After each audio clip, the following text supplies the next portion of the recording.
Science and Religion.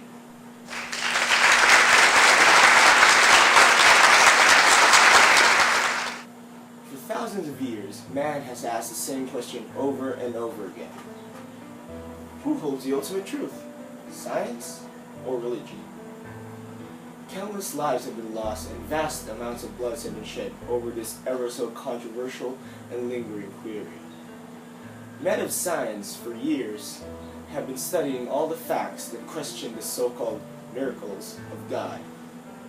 The Catholic Church, on the other hand, have been convincing the masses that God is the reason for everything and why everything does what it does.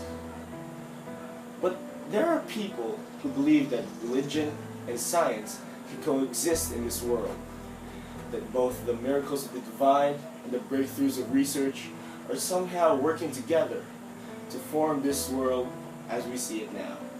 I am one of those people. As I said before, science and religion have been going at it as far back as anyone could remember, just to spread their version of the ultimate truth. There have been tales of Christians persecuting, prosecuting, and even executing scientists who contradict their teachings. Scientists then went into hiding and spread their beliefs secretly so as to avoid the wrath of God.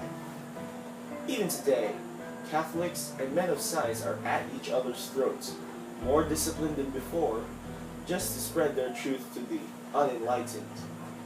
But I ask you, is it all really necessary? Don't you think that by being sternly closed-minded, they are limiting their pool of knowledge and are missing out on what could be the last pieces to their puzzle?